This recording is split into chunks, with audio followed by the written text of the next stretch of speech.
Infertile mountain man paid $2 for pregnant obese teen. What happened next shocked everyone. A mountain town gasps when a broken man mocked for being barren lays $2 silver on the courthouse table. Not for a mule, not for land, but for a girl no one wanted, pregnant, shamed, and sold like stock. He doesn't shove her in the wagon bed, he lifts her to the front seat, daring the town's laughter. But what seemed like pity soon becomes a battle for survival in the high country, because the child she carries is said to be heir to a fortune, and powerful men want him taken. Snowstorms howl, lawmen knock at midnight, and a Cherokee midwife whispers of secrets that could topple the railroad itself. In a land where gossip is crueler than wolves, one barren man and one cast-off girl must fight to make a family no court, no mob, no empire can tear apart. Will love and faith be enough to protect a child the whole frontier claims as its own? Before we dive in, drop your name or city in the comments. It reminds me that behind every view is a real heartbeat. The raw spring morning dawned cold and bitter over Leadville, Colorado. A chill wind whipped through the courthouse square, carrying the murmurs and jeers of the gathered townsfolk. They pressed close, jostling for position as the monthly ward auction began. The crowd's excitement had the same ugly edge as a fox hunt. Sheriff Morton stood on the courthouse steps, his voice carrying across the square.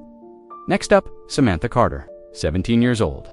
He paused, letting his next words draw snickers from the crowd, in a delicate condition as you can see. Samantha kept her eyes fixed on her worn boots, her shoulders hunched against the weight of shame and the townspeople's stares. Her cotton dress stretched tight across her swollen belly. Hide her condition, tears threatened, but she held them back. She wouldn't give them the satisfaction. The bidding started low, accompanied by crude jokes about 2-for-1 deals. Each comment drove another nail into Samantha's heart. This was what she'd been reduced to, a burden to be auctioned off like a lame mule, her own kin standing silent in the crowd, refusing to meet her eyes. "Do I hear $1? The sheriff called out. Surely someone needs help with spring planting. A sudden hush fell over the crowd as David McBride stepped forward. The mountain man's weathered face gave nothing away as he moved through the parting townspeople. His boots left dusty prints on the courthouse steps. More whispers rippled through. The crowd? Everyone knew David McBride's story, the man who couldn't give his wife children before she died. Some said he was cursed. Others called him barren. He'd retreated to his cabin in the high country years ago. Coming to town only when necessary, David reached into his coat pocket and pulled out $2 silver. They caught the morning light as he placed them deliberately on the sheriff's podium. "I'll take her," he said, his voice quiet but firm. The silence stretched long enough for a crow to call overhead. Then someone in the back started laughing. The sound spread like wildfire through the crowd. Sheriff Morton's gavel cracked against wood, sold to David McBride. David ignored the growing laughter. He walked to where Samantha stood, trembling, and offered his arm. "Miss Carter." She stared at him, confused by this show of dignity. When was the joke coming? The mockery? But his eyes held nothing but calm respect. His wagon waited at the hitching post. Instead of directing her to the back like cargo, David surprised everyone by helping her up onto the front bench. His strong hands were gentle as he steadied her, making sure she was settled before climbing up beside her. The laughter grew louder. Someone called out a crude joke about breeding stock. Another voice suggested David was desperate enough to take anything he could get. David picked up the reins. His expression never changed as he clucked to his horses. The wagon wheels creaked. As they turned away from the courthouse square, leaving the mockery behind, as they passed the last buildings of Leadville, Samantha's control finally broke. Silent tears tracked down her cheeks. She couldn't understand it. This strange, quiet man had bought her like property, yet treated her with more kindness than her own family had shown. The wagon climbed steadily into the foothills. Spring hadn't fully reached the higher elevations yet. Snow still clung to the north-facing slopes and gathered in shadowy hollows. The afternoon light grew long and golden as they traveled, neither of them speaking. When dusk approached, David guided the horses off the trail to a small creek. "We'll camp here tonight," he said, the first words he'd spoken since leaving town. Still, half a day's journey to the cabin tomorrow. He helped her down from the wagon, then efficiently set up camp. Soon, a cheerful fire crackled, pushing back the gathering darkness. David wrapped a warm blanket around Samantha's shoulders before moving away to tend the horses. Samantha huddled close to the flames, one hand resting protectively on her belly. The baby kicked, as if sensing her turmoil. She watched David moving quietly around the camp, setting out bedrolls and preparing a simple supper. His actions were careful, deliberate, yet there was nothing threatening in his manner. The stars emerged one by one overhead. The creek whispered its endless song, and for the first time since discovering her pregnancy, Samantha felt something other than shame and fear. She felt safe. Morning crept over the mountains with icy fingers. Frost coated the wagon seats and blankets, making Samantha shiver despite her layers. The spring sun struggled to warm the high country air as David hitched the horses and cleared their simple camp. David reached into his trail pack and pulled out a cloth-wrapped bundle. "Best eat something before we head out," he said, offering her dried beef and 2 biscuits from yesterday's town visit. Samantha hesitated only a moment before hunger won out. She tried to eat slowly to show some manners, but her body betrayed how long it had been since her last real meal. The biscuits disappeared in quick, grateful bites. David pretended not to notice her desperate eating, busying himself with the horses instead. He gave her privacy in this small dignity, just as he had with her tears the night before. When she finished, he wordlessly offered his canteen. The wagon creaked back onto the trail, climbing steadily higher into the mountains. Pine trees grew thicker here, their branches reaching over the path like gnarled fingers. The horses' hooves crunched through patches of lingering snow. After an hour of silence broken only by birdsong and wagon wheels, Samantha found her voice. "Why?" she asked, barely above a whisper. "Why did you take me in?" David kept his eyes on the trail ahead, considering his words carefully. "No one deserves to be sold like stock," he said finally. His voice was quiet but firm, not even them that think it's right to do the selling. Samantha pulled her shawl tighter, processing his words. The simple truth in them made her throat tight. The afternoon brought heavy clouds rolling in from the west. The temperature dropped as fat snowflakes began drifting down, catching in Samantha's hair and melting on her cheeks. David stopped long enough to wrap an extra blanket around her shoulders before urging the horses onward. Just as dusk was settling in, David's cabin came into view. It sat nestled among tall pines, solid and welcoming against the growing storm. Smoke still curled from the stone chimney. David had banked the fire well before leaving for town. "Home," David said simply. Drawing the wagon to a halt, the cabin was larger than Samantha expected, built of sturdy logs, carefully chinked against mountain winds. David helped her down from the wagon, then lifted a brass lantern from its hook. The flame sparked to life, casting warm light across rough-hewn walls. Inside, the cabin was plain but well kept. A stone hearth dominated one wall, the banked coals still giving off welcome heat. A solid table and 2 chairs sat in the center, worn smooth by years of use. Dried herbs hung from the rafters, filling the air with the scent of sage and mint. David set the lantern on the table and moved to stoke the fire. "Bed's through there," he said, nodding toward a doorway covered by a heavy curtain. "It's yours. I'll take the cot out here." Samantha stood uncertain in the middle of the room, overwhelmed by this unexpected kindness. "I couldn't take your bed," she protested weakly. "You need it more than me," David replied, his tone leaving no room for argument. He pulled extra blankets from a chest and began making up the wooden cot near the hearth. Exhaustion from the journey suddenly crashed over Samantha. The bed behind the curtain called to her with irresistible force. When was the last time she'd slept in a real bed? She couldn't remember. The bedroom was small but neat, with a window looking out into the pines. The bed itself was simply made, but to Samantha's weary body, it looked like heaven. She sank onto the mattress, tears pricking her eyes at this simple comfort. Through the curtain, she could hear David moving quietly around the main room, banking the fire for the night. His footsteps paused, and in the silence, she heard him kneel by the hearth. His voice was so soft, she almost missed the words of his prayer. "Lord, give me strength to protect her. Show me how to be worthy of this trust." Outside, wolves began their nightly chorus, their howls echoing off distant peaks. But inside the cabin's sturdy walls, Samantha felt no fear. For the first time since discovering her pregnancy, she felt truly safe. This man, who the town mocked, As barren and cursed, had given her something she'd almost forgotten existed, a night free from fear and shame, as sleep pulled her under. Samantha realized that perhaps God had heard her own desperate prayers after all, answering them in the most unexpected way. The baby kicked gently, as if agreeing, and she drifted off to the sound of David's quiet movements and the wolves' distant song. The mountain morning dawned crisp and clear. David rose early, as was his habit, and soon had coffee brewing on the cookstove. The aroma drew Samantha from her room, her hair still mussed from sleep. "Time you learned the workings of the place," David said, handing her a tin cup of coffee. "Can't do everything alone, especially not in your condition." Outside, the spring air bit sharp and clean. David led her to the woodpile where split logs waited stacking. "First task of any mountain morning is keeping warm," he explained, showing her how to arrange kindling in her arms. Small pieces catch first, then the bigger logs.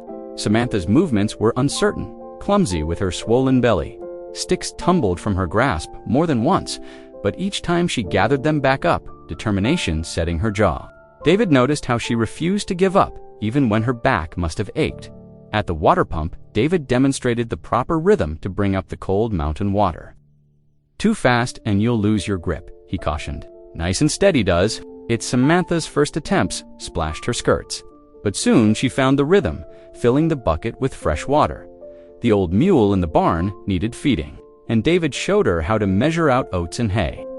"Old Jake here's particular about his meals," David said as the mule lipped grain from Samantha's palm. She smiled, her first real smile since arriving, as the mule's whiskers tickled her hand. When the sun reached its peak, David led her down to the creek that ran behind the cabin. Here, flat rocks made natural washboards where generations of mountain women had done their laundry. He showed her how to wet the clothes, apply soap, and scrub in smooth strokes. "My ma taught me this," he said quietly, demonstrating the technique. "Said every soul ought to know how to tend their own needs." He didn't mention that he'd learned after his wife passed, when necessity forced him to master these domestic arts. Samantha knelt awkwardly beside him, copying his movements. Her hands were soft, unused to work, but she attacked the dirt with determination. When the washing was done, David wouldn't let her carry the heavy, wet bundle. "You tend to yourself and the little one," he said, hoisting the basket himself. "I'll manage this." That evening, over a simple supper of beans and cornbread, Samantha pushed food around her plate, clearly troubled. "Mr. McBride," she began hesitantly, What if he comes looking?" David didn't need to ask who he was. "This is your home now," he said firmly, meeting her eyes across the table. "I'll stand between you and any man who says different." Samantha ducked her head, but David saw tears splash onto her plate. Before he could offer more comfort, a heavy knock rattled the cabin door. David rose slowly, one hand dropping to the rifle beside his chair. "Who rides this late?" he called. "United States Marshal," came the reply. "Open up, McBride." David unlatched the door to find a tall man in a long coat on his porch, silver star glinting in the lamplight. Marshal John Whitley's weather-beaten face was grim as he stepped inside, removing his hat. "Evening, Marshal," David said carefully. "What brings you up the mountain?" The marshal's eyes fixed on Samantha, who shrank back in her chair. "There's been developments in town," he said. "That girl you bought at auction seems her condition is of interest to some powerful men." David moved to stand between the marshal and Samantha. "Meaning what, exactly?" "Meaning her unborn child may be heir to one of the biggest railroad fortunes in the territory." The marshal's voice was flat. "Railroad lawyers, raising quite a fuss, says the girl needs to be returned to town, kept safe till the birth." "Plenty safe right here," David said quietly. "Papers are being drawn up," the marshal warned. "I'll be back with proper authority. Best prepare yourself, McBride. These railroad men don't take no for an answer." After the marshal left, silence filled the cabin. The fire popped and hissed. Samantha's breath came in short, frightened gasps. David turned to her, his face set with resolve. "No one's taking you or your baby from here," he said firmly. "Not by paper, nor by force." He crossed to the fireplace and added another log, as if fortifying their sanctuary against the threats gathering in the night. "This is your home now. Best remember that." Samantha's hands clutched her belly protectively as she stared at the door where the marshal had stood. The baby kicked beneath her palms, as if sensing her fear. But when she looked at David's steady presence by the fire, some of her terror eased. Here was a man who had already defended her once against a gearing town. Perhaps he truly could stand between her and the powerful men who wanted to claim her child. Spring's warmth crept steadily into the mountain valley. Each morning the snow retreated further up the peaks, leaving muddy patches where green shoots pushed through dark earth. David watched the changing season with a farmer's eye, marking the days until planting. One clear morning, he led Samantha to a small plot behind the cabin. The soil there was rich and dark, worked by his own hands over many seasons. "Time to plant," he said, handing her a packet of bean seeds.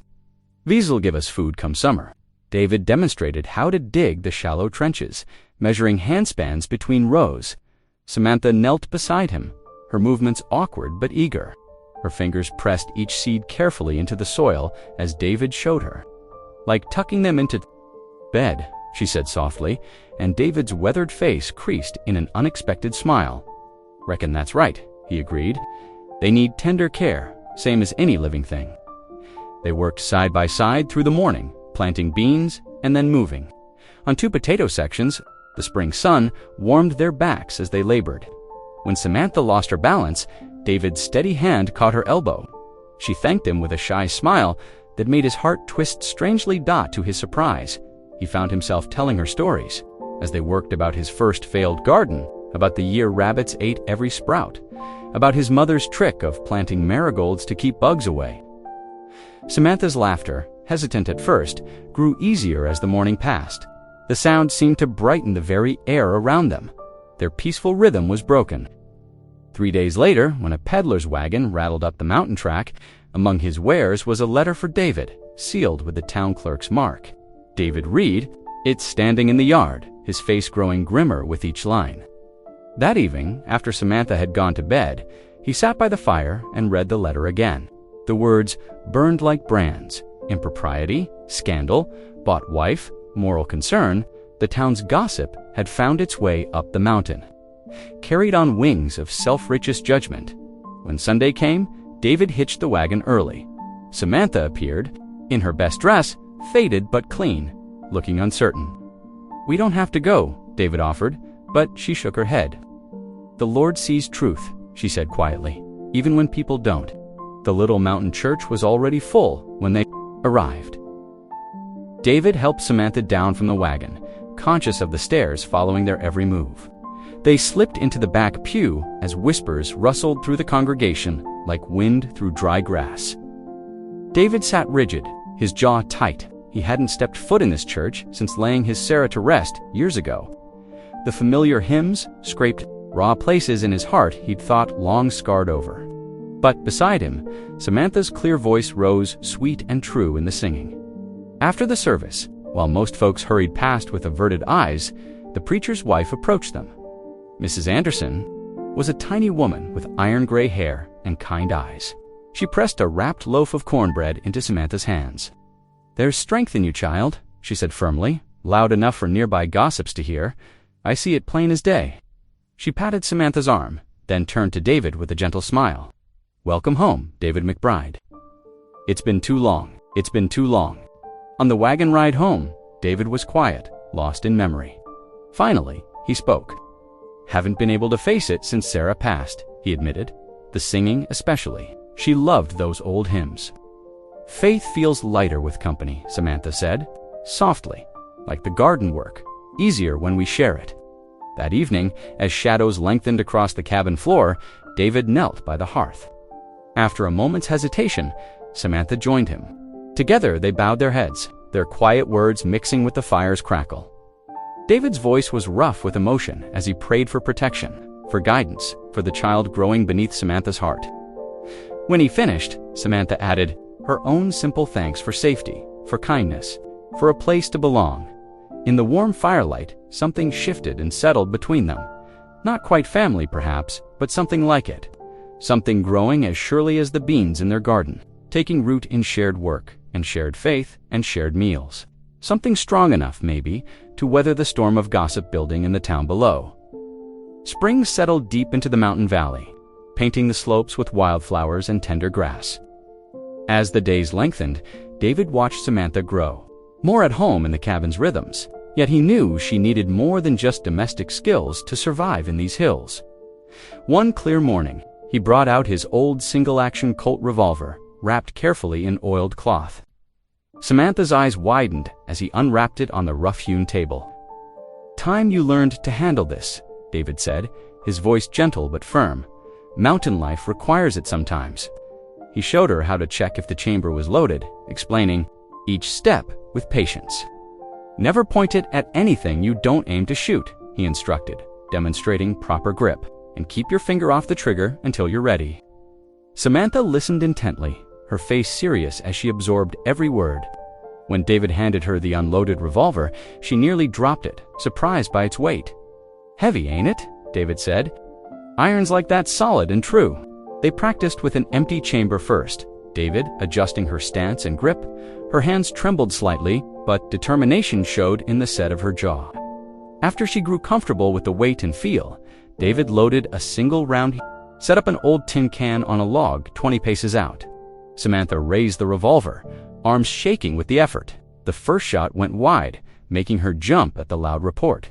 David steadied her shoulders, showing her how to breathe slowly.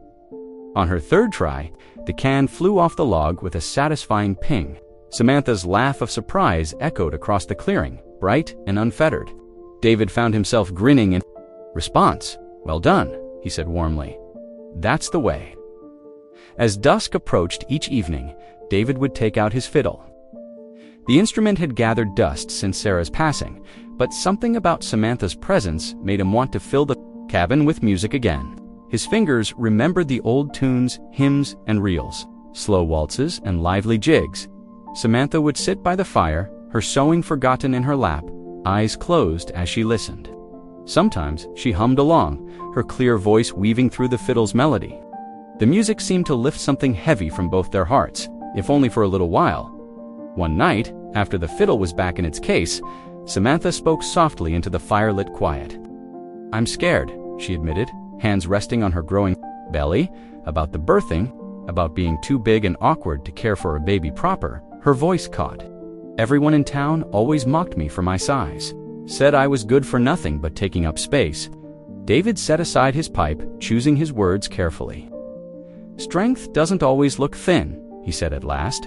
"My Sarah was a sturdy woman, could outwork any two men at harvest time. Had the biggest heart, too." He paused, memory softening his voice. "Worth ain't measured by how little space you take up. It's measured by how much love you can hold." Samantha wiped her eyes with her apron, but managed a wavering smile.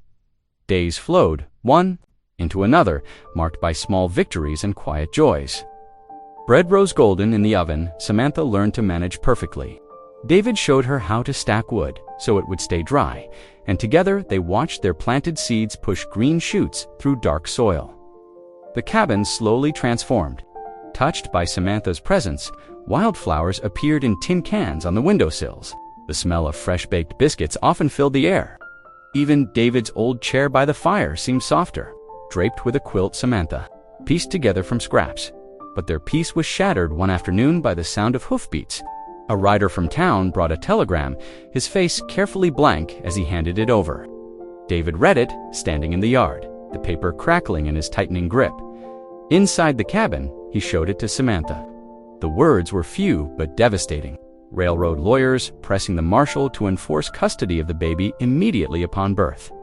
Legal papers being prepared, no choice in the matter. Samantha's face went pale. Maybe I should run," she whispered, hands protective over her belly.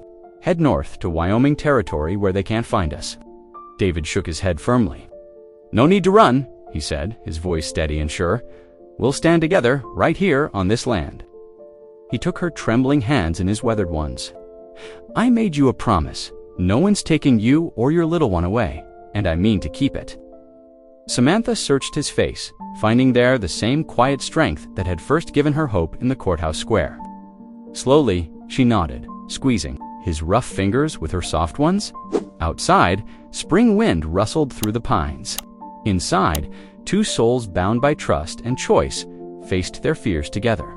Finding courage in shared determination, the first scorching days of summer crept into the mountain valley. Heat shimmered above the pine needles, making the air thick and heavy inside the cabin. Samantha's pregnancy entered its final months, bringing new struggles each day. Her ankles swelled until walking became a painful challenge, and the simplest tasks left her breathless and frustrated. One afternoon, after dropping a basket of freshly folded linens, Samantha sank onto a chair and burst into tears. David found her there, her face buried in her apron. "I can't do anything right," she sobbed. "I'm useless like this." David set down his axe and pulled up a stool beside her. "You ain't useless," he said firmly. "You're carrying new life. That's the hardest work there is." He took over the heaviest chores without comment, hauling water from the creek, chopping extra wood for the cooking fire, even scrubbing the rough plank floors when Samantha's back ached too badly to bend. His quiet patience never wavered, though worry creased his weathered face when he watched her struggle. One particularly hot morning, seeing Samantha's spirits low, David picked up his fishing gear. "Come on," he said, offering his arm. "Creek's calling." They made their way slowly down to the water, David matching his stride to Samantha's careful steps. The creek gurgled cool and inviting under the shade of old willows. David helped Samantha settle on a smooth boulder, then showed her how to bait a hook with grasshoppers. "My PA taught me this spot," he said, casting his line into a deep pool. Said the biggest trout hide under that fallen log there. Samantha's first catch tangled in the willow branches, making her laugh as David waded in to free it.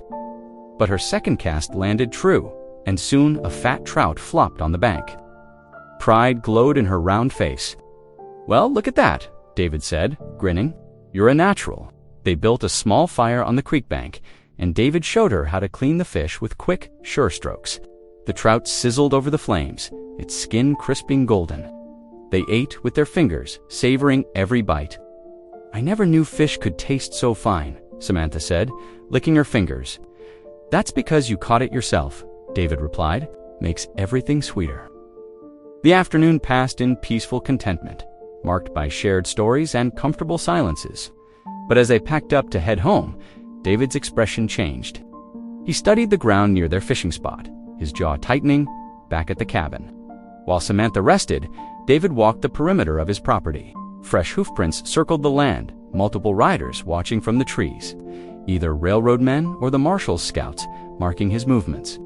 Learning his routines, that night, after Samantha went to bed, David sat by the window with his rifle across his knees. Moonlight silvered the barrel as his eyes scanned the darkness. Every rustle in the pines, every snap of a twig brought his finger to the trigger. Near midnight, Samantha's soft footsteps crossed the floor. "You should sleep," she said quietly. "Can't just yet," David answered, not taking his eyes from the window. "This is my fault," Samantha whispered, her voice thick. "With guilt, I've brought nothing but trouble to your door. You shouldn't have to sit up nights with a gun because of me. David turned to face her then. The moonlight caught the tears on her cheeks. "Listen close now," he said firmly. "I chose this. That day in the courthouse square, I chose you and that baby, and I'd choose it again, 100 times over." Samantha pressed her hands to her mouth, trying to quiet her sobs. David reached out and caught her fingers, squeezing gently. "Go on back to bed," he said softly. "I'll keep watch." After her door closed, David's gaze fell on the cradle he'd built, standing ready in the corner. He'd worked on it in secret, carefully selecting straight-grained pine boards, planing them smooth as silk. The rockers were carved from a single piece of oak, strong enough to last generations. In the quiet darkness, David bowed his head. "Lord," he whispered, "I ain't asked for much since Sarah, but I'm asking now. Give me strength to be what this child needs to be a father, even without blood ties. To protect them both, whatever comes." The cradle stood silent in the moonlight, waiting.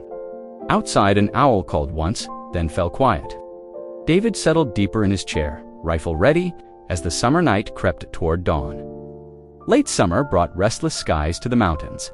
Dark clouds gathered over the peaks, heavy with promise. The afternoon air grew thick and still, pressing down on the cabin like a wet blanket. Lightning flickered in the distance. followed by low rumbles that echoed through the valley. Samantha stood at the window, one hand pressed against her swollen belly. "Storm's coming," she said quietly. David glanced up from mending a bridle. Best get the animals settled. As he stepped outside, the first fat drops splattered against the dusty ground. By the time he secured the mule in the barn, rain drummed steadily on the roof. Thunder cracked overhead, rattling the cabin's windows. Near midnight, a scream jolted David awake. He found Samantha doubled over in her bed, face contorted in pain. "It's too early," she gasped, clutching her middle. "The baby's not due for weeks yet." Lightning flashed, illuminating her terrified expression. Another contraction seized her, and she cried out again. David's heart pounded. He knew nothing about birthing babies. "Hold on," he said, gripping her hand. "I'm getting help." He saddled his horse in the driving rain. Thunder booming so loud the animal danced nervously.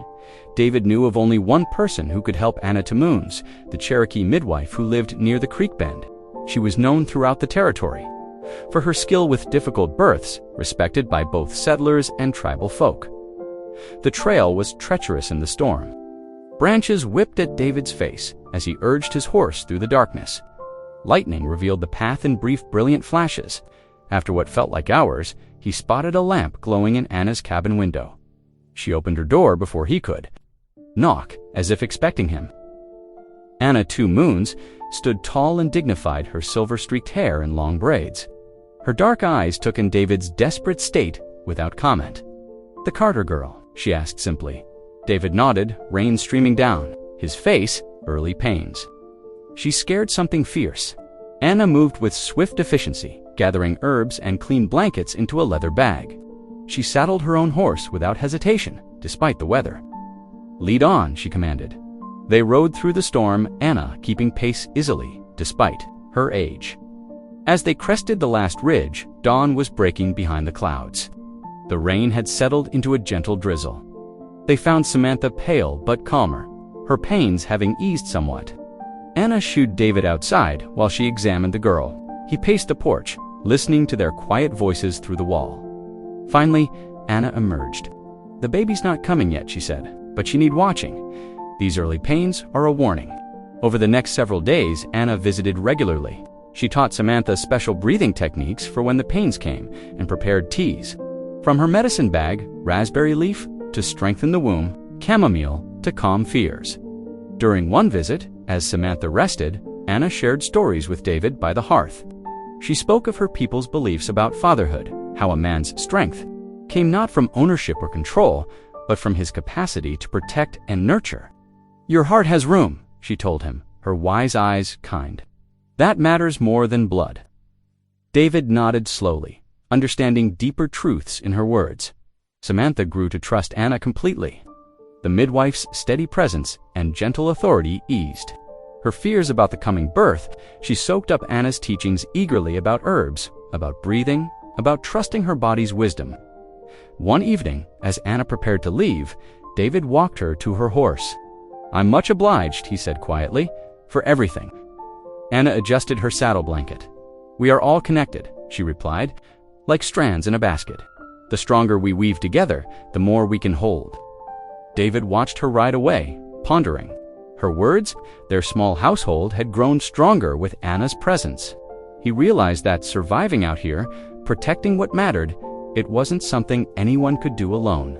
They needed the wisdom and support of others, needed the bonds of true community. Inside, he found Samantha by the fire, sipping the last of Anna's calming tea. Her face was peaceful in the firelight.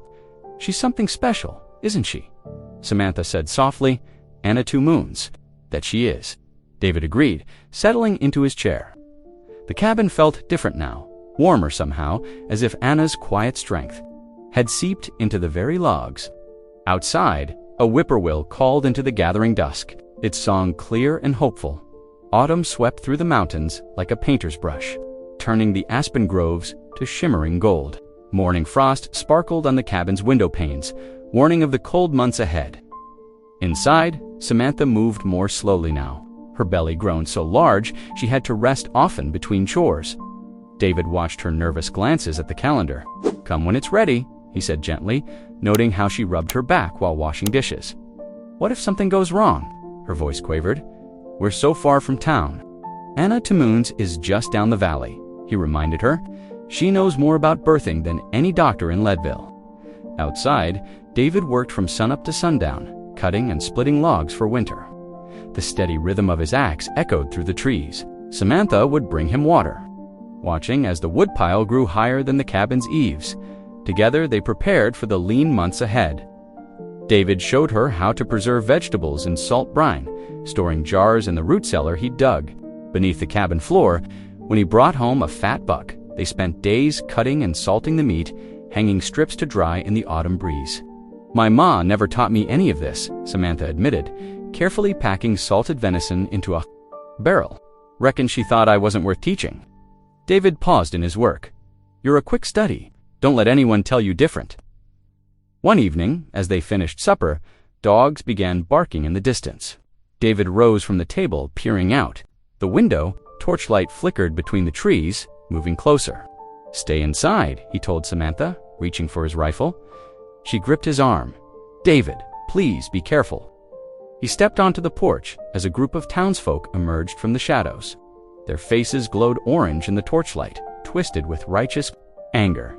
David recognized several church members, including Deacon Mills at the front. McBride, the deacon called out. We've come for the girl. David's fingers tightened on his rifle. This is my property. You're not welcome here. A man your age, keeping a young girl isolated up here. Shame. On you, McBride. The deacon raised his hand for quiet. We know about your condition, he said, his voice dripping with false pity. The Lord denied you children for a reason. You've no business harboring this girl illegally. David's jaw clenched. He lifted his rifle, not aiming, but ready. Samantha is here of her own free will. She's safe under my roof and free to leave whenever she chooses. The girl was sold as a ward, Mills pressed. You've no legal right. No human being can be sold as property, David cut in, his voice ringing with conviction. Not in my eyes, nor in God's. Now get off my land. The mob shifted uneasily. David's rifle gleamed in the torchlight. The marshal will hear about this. Mills, warned, let him come, David replied evenly. But you folks best leave, now. After a tense moment, the deacon turned away. The others followed, torches bobbing as they disappeared into the darkness. David waited until their dog's barking faded before lowering his rifle. Inside, he found Samantha huddled by the fire, tears streaming down her face. I'm so sorry, she whispered. I'm nothing but trouble to you. Maybe I should go before they come back. David set his rifle aside and knelt before her chair. Listen to me, he said firmly. Those people, they can't see past their own ugly thoughts. They can't see your worth. He took her trembling hands in his weathered ones. But I do. I see how hard you work, how quick you learn. I see your kindness, your strength. Samantha's tears fell faster. She leaned forward and pressed a soft kiss to his cheek. Thank you, she breathed, for everything. David squeezed her hands gently before standing. He added wood to the fire, then moved to the window. The first. Snow of the season was beginning to fall, delicate flakes drifting past the glass. Winter's coming, he said quietly. But we're ready for it. Samantha nodded, wiping her eyes. She watched the snowflakes swirl in the darkness, no longer feeling lost and alone. Whatever the long winter might bring, she knew she was finally home. Winter descended on the mountains like a hungry wolf. Fierce winds howled through the pines, driving snow against the cabin's sturdy logs. Inside, warmth from the constantly burning hearth kept the worst of the cold at bay. Though frost still crept across the window panes in delicate patterns, Samantha sat in her rocking chair, needles clicking as she worked on a tiny wool sweater. Her movements were slow but determined, her swollen belly making even simple tasks challenging. David watched her from his seat by the fire, admiring her persistence despite her discomfort. The snow's deeper than I've seen in years, he remarked, peering through a gap in the frost-covered glass. Might be stuck inside a spell. Samantha nodded, rubbing her lower back. Good thing we stored up plenty. She glanced at their shelves, stocked with preserved vegetables and dried meat. Days blurred together as blizzards raged outside. They fell into a gentle rhythm, Samantha tending to cooking and mending while David kept the fire fed and read aloud from his worn leather. Bible, his deep voice filled the cabin with ancient words of comfort as snow piled higher against the walls. "My ma used to read that same passage," Samantha said one evening as David finished the 23rd Psalm. Before everything went wrong, she wiped away a tear with her apron. David closed the Bible carefully. "The Lord gives second chances," he said softly, "to all of us." They were sharing a simple supper of beans and cornbread when Samantha suddenly gasped. Her bowl clattered to the floor as she clutched her belly. "David," her voice shook with fear. "Something's happening." He rushed to her side as water pooled. Beneath her chair, her face had gone pale, eyes wide with panic. "The baby's coming," she whispered. Then pain seized her and she cried out, gripping the table edge. David's heart raced. "Hold on," he said, already reaching for his coat. "I'm getting Anna. Don't leave me," Samantha pleaded, but another contraction doubled her over. "I'll be right back," he promised, pulling on his boots. "Keep breathing, just like Anna showed you." He plunged into the bitter night, snow immediately soaking through his pants to his knees. The wind cut like knives through his layers as he fought his way down the mountain path.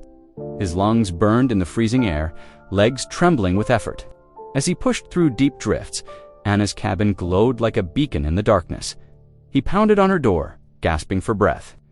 "The baby's coming," he managed when she appeared. "Please hurry." Anna gathered her supplies with swift efficiency, wrapping herbs and clean cloths in a bundle.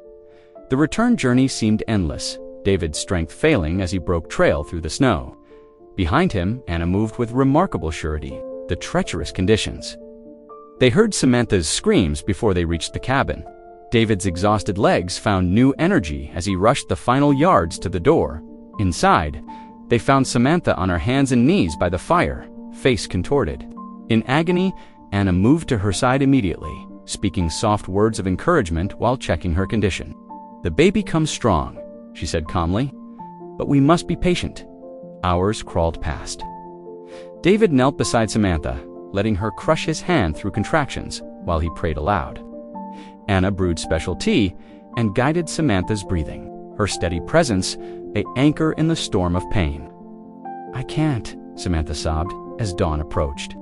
"I'm not strong enough." "You are stronger than you know," Anna assured her. "The baby is almost here." David wiped Samantha's brow with a cool cloth. "The Lord is with you," he murmured. "You're not alone." With a final desperate cry, Samantha pushed Anna's skilled hands, moved quickly, and suddenly a new sound filled the cabin, the lusty wail of a newborn. "A son," Anna announced, cleaning and wrapping the tiny red-faced boy, strong and healthy. Tears streamed down Samantha's cheeks as Anna placed the baby in her arms. She touched his perfect fingers in wonder, counting them through her tears. "Hello, little one," she whispered. "I've waited so long for you." David stood frozen, overwhelmed by the sight of mother and child. When Samantha held the baby out to him, his hands trembled. "Would you like to hold your grandson?" she asked softly. He gathered the tiny bundle carefully, marveling at his weight and warmth. The baby's eyes opened, seeming to look straight into his soul. Joy he'd thought forever denied him welled up, spilling over in quiet tears. "Welcome home, little fellow," he managed, voice rough with emotion. "Welcome home," Anna smiled as she watched them, this unlikely family brought together by love and providence. Outside, the storm had passed. Dawn painted the snow-covered mountains, gold, promising a bright new day. The days following Isaiah's birth brought a gentle peace to the mountain cabin. Snowdrifts piled high against the walls, but inside, warmth and tenderness filled every corner. Samantha sat in the rocking chair near the hearth, nursing the tiny infant, while David kept the fire blazing hot, adding logs whenever the flames dipped low. The constant storm outside made them all housebound, but none seemed to mind. David found himself watching mother and child for long stretches, his weathered hands busy with a piece of pine wood and his old whittling knife. Careful strokes shaped the wood into a small rattle, smooth and round, perfect for tiny fingers. "He needs something to play with," David explained softly when Samantha noticed his project. She smiled, touched by his thoughtfulness. "I've been thinking about his name," she said, stroking the baby's downy head. "I'd like to call him Isaiah." Her fingers traced the blanket's edge. "From my favorite verse, they shall mount up with wings as eagles." David nodded, understanding in his eyes. "Isaiah?" he repeated, testing the name. "It's a strong name." The baby cooed in response, tiny fingers curling around his mother's thumb. David finished the rattle and placed it gently in the cradle he'd built. For a precious moment, their world felt complete. The warm cabin, the sleeping child, the love that had grown between them like a sturdy tree. Then bootsteps crunched in the snow outside. David tensed, moving instinctively between Samantha and the door. Heavy knocks followed, official and demanding. When David opened it, cold air rushed in, along with two men, Marshall Whitley and a well-dressed stranger whose polished boots seemed out of place in the mountain cabin. "Mr. McBride," the stranger said, his voice smooth as creek ice. "I'm Edmund Garrison, attorney for the Western Railroad Trust." He pulled papers from his coat. "We've come about the child." Samantha clutched Isaiah closer, her face draining of color. David's jaw tightened as Garrison continued. "Our investigation confirms that this infant is heir to the estate of deceased railroad magnate James Morton."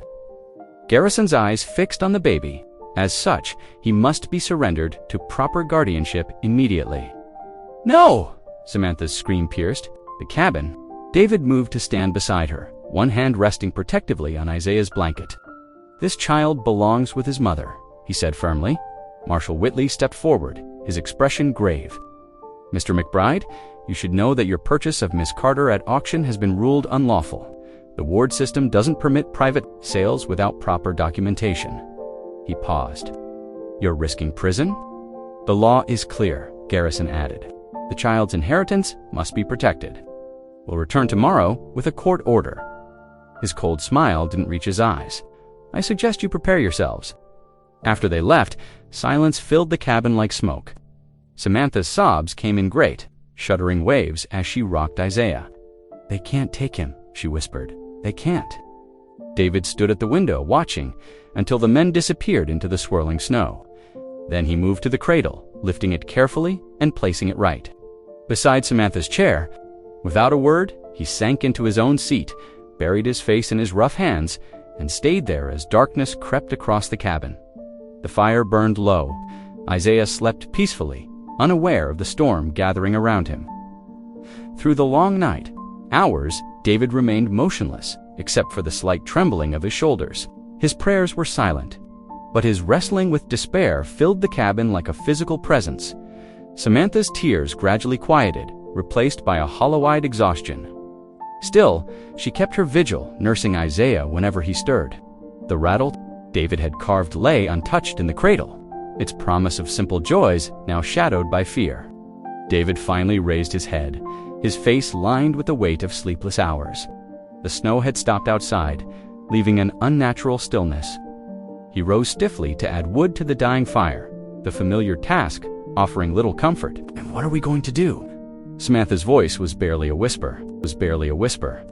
David looked at mother and child, at the home they'd built together, at all they stood to lose. His hands clenched at his sides, but he had no answer to give her. The morning light began to creep through frosted windows, bringing with it the certainty that their time was running out. The morning after the railroad lawyer's visit dawned bitter cold. Fresh snow had fallen in the night, draping the mountain in deep white silence. Inside the cabin, David stood at the window, shoulders bowed under an invisible weight. Isaiah's soft cries and Samantha's gentle shushing filled the heavy air. "I've been thinking," David said, his voice rough. He turned from the window, but couldn't meet Samantha's eyes. "About what the marshal said, about me being unworthy." His fingers traced patterns in the frost on the windowpane. "All these years, folks have whispered about me, about how I couldn't give Martha children before she passed." Samantha cradled Isaiah closer, watching David's face in the pale morning light. "Maybe," his voice caught, "maybe God never meant me to be a father. Maybe they're right. I ain't fit for it." The words hung in the air like icicles. Then Samantha's chair scraped against the floor as she stood, her face flushed with sudden anger. "Don't you dare," she said, her voice trembling. "Don't you dare say that." She crossed to him, Isaiah secure in her arms. You're the only one who saw me as human when everyone else treated me like cattle. You're the only one who's protected us, fed us, given us a home." Tears spilled down her cheeks. "You are the only father Isaiah will ever know, the only one who matters." David's weathered face crumpled. Without a word, he grabbed his coat and fled to the barn, leaving the cabin door swinging in the cold wind. In the barn's dim interior, David sank onto a hay bale, head in his hands. The mule nickered softly, but he barely heard it over the roar of shame in his ears. Hours passed as he sat there, wrestling with doubts that had haunted him since Martha's death. The crunch of approaching footsteps finally roused him.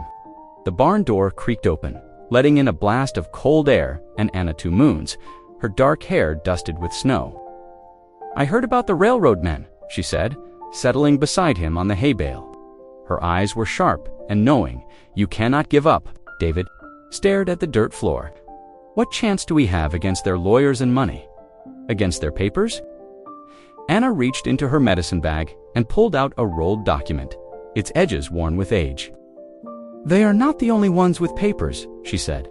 "This is a copy of the treaty signed between my people and the government 20 years ago." She spread it carefully across her lap, pointing to a specific passage.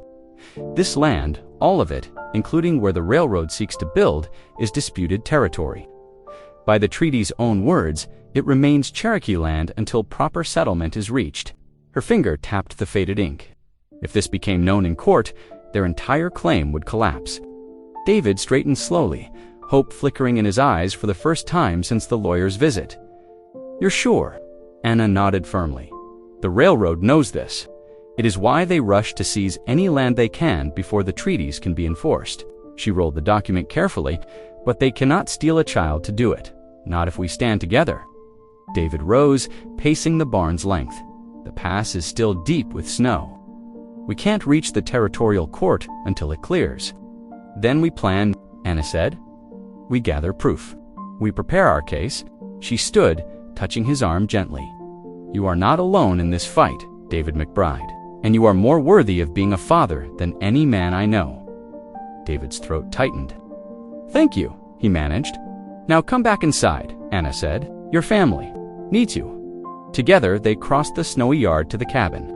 When David stepped inside, Samantha looked up from nursing Isaiah, relief washing over her face. The baby reached out one tiny hand, and David felt something in his chest break open, not with pain this time, but with fierce, protecting love.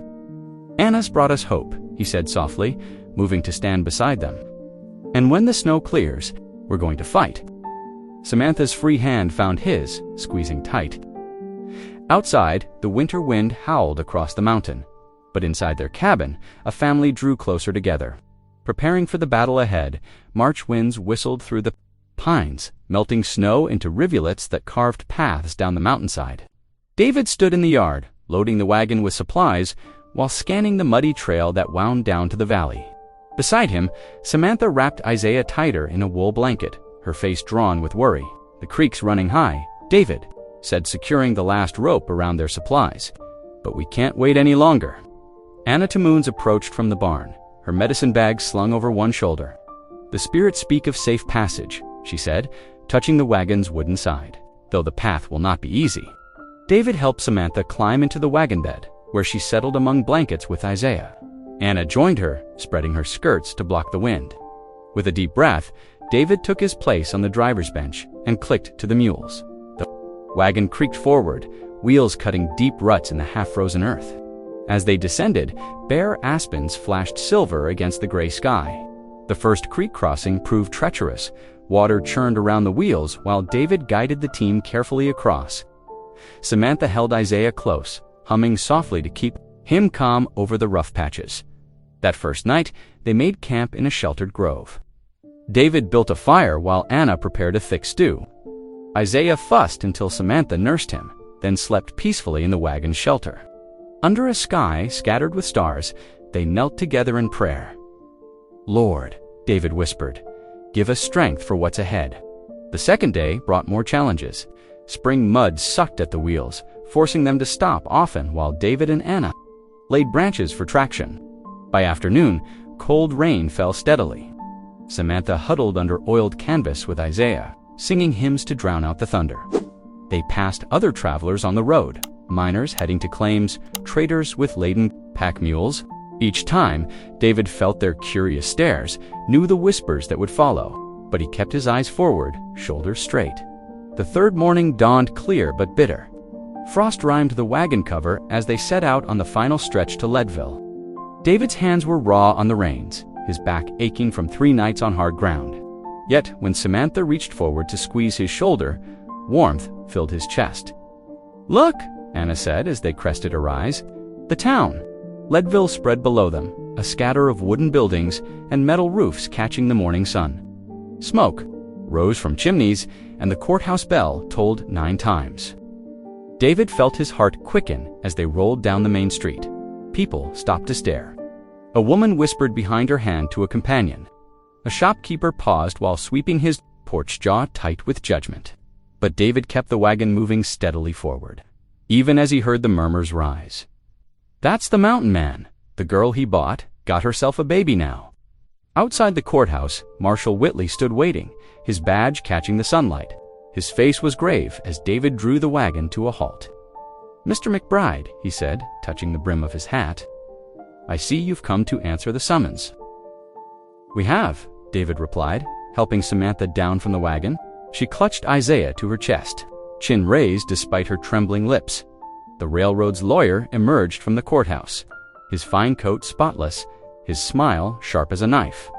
"Well, well," he drawled, "the whole happy family." David's fingers curled into fists, but Anna stepped forward, her presence calm and dignified. "We are here to speak truth," she said. Before the law and before the Creator, the lawyer's smile faltered slightly at her words. He gestured toward the courthouse door with exaggerated courtesy. "Then by all means, let us proceed." David took Samantha's free hand, feeling its slight tremor. Together, they climbed the courthouse steps, Anna following with quiet authority. Isaiah made a small sound, like a questioning sigh inside. Morning light streamed through high windows, dust motes dancing in the beams. The wooden benches were already filling with curious townsfolk. David heard their whispers, felt their stares, but kept his focus on Samantha and the baby. The lawyer strode to the front of the court, arranging papers with confident flicks of his wrist. Marshal Whitley moved to his position near the judge's empty bench, his expression troubled but professional. David's heart pounded hard against his ribs as they took their seats in the front row. But when Samantha's hand tightened in his, he drew strength from her touch. They had come so far from that first day in the auction square to this moment of truth. Whatever happened next, they would face it together. Isaiah stirred in his blanket, blinking up at them with innocent eyes. David touched the baby's cheek gently, then straightened his shoulders, ready to fight for the family God had given him to protect. The railroad lawyer rose, his polished boots clicking against the wooden floor. Papers rustled in his manicured hands as he approached the judge's bench. "Your Honor, these documents clearly establish Isaiah Carter as sole heir to the Garrison Railroad estate," he declared, voice ringing with certainty. The child's father was Jonathan Garrison, Jr., making this infant the only living descendant of our late railway magnate. Sunlight streamed through the courthouse windows, highlighting the dust motes that danced in the tense air. The packed benches creaked with the weight of watchful townsfolk. Marshal Whitley stood near the door, fingers drumming against his gun belt, his weathered face troubled as he watched the proceedings. Anna Two Moons rose slowly from her seat, her dark eyes steady and dignified. "I request permission to speak, Your Honor." The judge nodded, and Anna stepped forward, withdrawing a folded document from her medicine bag. "This is the Treaty of Little River, signed 18 years ago. It shows the railroad's claim to these lands was never valid. The territory remains disputed Cherokee ground." The lawyer's face reddened. "This is irrelevant to the matter of inheritance. It speaks to the character of those who would steal a child," Anna replied firmly. "The same men who broke treaties now seek to break a family." Murmurs rippled through the courthouse. The marshal's posture shifted, his expression growing more concerned as he studied the treaty paper. The town preacher stood next, his Bible clutched in work-worn hands. "Your Honor, I've witnessed David McBride and Samantha Carter form a true household under God's eyes." They pray together, work together, face hardship together. The Lord has blessed their home with love and dignity. Samantha rose, untrembling. Legs, Isaiah sleeping against her shoulder. Tears streaked her cheeks as she spoke. Please, Your Honor, I'm his mother. David is the only father he's known. We may not be rich or important, but we love him. Don't take my baby from me. The judge sat back, removing his spectacles to polish them slowly. The courthouse fell silent, save for Isaiah's soft breathing. Minutes stretched like hours as the judge studied both the railroad's papers and the treaty. Finally, he leaned forward. The railroad's claim is based on inheritance of stolen land and false promises. I cannot, in good conscience, separate a child from loving parents based on such a foundation. The gavel cracked down hard. Case dismissed. The child remains with David McBride and Samantha Carter. Relief swept through the room like a fresh spring wind. Several townsfolk bowed their heads, shame evident in their postures as they recalled their earlier mockery. The railroad lawyer gathered his papers with sharp, angry movements and stormed out. David stood, legs unsteady, and gathered Samantha and Isaiah into his arms. Tears flowed freely down his weathered cheeks as he held his family close. Anna placed a gentle hand on his shoulder, her smile warm with approval. Through the courthouse windows, sunlight poured in, bathing the reunited family in its golden glow. Soft spring breezes carried the scent of pine through the mountain valley. David balanced carefully on the cabin roof, hammering new shingles into place. The worn wood had weathered many winters, but his steady hands made sure each nail drove true. Below, the sound of Samantha's humming drifted up from the garden plot. She moved between the neat rows of sprouting vegetables, pulling weeds, and checking tender shoots. Isaiah lay contentedly in his cradle beneath the shade of an old quilt strung. Between poles, his tiny fists waved at butterflies dancing overhead. The garden was small, but promising potato plants pushing through dark soil. Bean vines beginning to curl around their stakes. The clip-clop of wagon wheels drew their attention. Sister Martha from the church pulled up in her buckboard a basket, covered with checkered cloth on the seat beside her. "Brought you some fresh bread and preserves," she called out warmly. Other church folk had been visiting regularly now, bringing gifts of food, blankets, and friendship to make up for past unkindmains. As evening approached, more neighbors arrived, bearing covered dishes and apologetic smiles. They gathered around the rough-hewn table David had built, shoulders touching in the small space. The cabin filled with the aroma of fresh cornbread and stewed rabbit. David stood at the head of the table, his voice strong and clear as he bowed his head. "Lord, we thank you for this food, this fellowship, and your infinite grace." Around the table heads nodded in agreement. Thomas Baker, who had once led the mockery of David's infertility, spoke up. "We were wrong about you, McBride, wrong about both of you. Hope you can forgive us."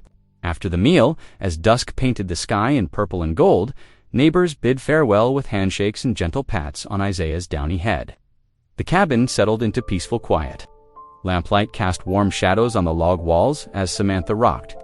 In her chair by the hearth, Isaiah nestled against her chest. Her sweet voice carried the melody of amazing grace. While the baby's eyes grew heavy-dot, David lifted his fiddle from its place on the wall, the same instrument that had gathered dust during his years of solitude.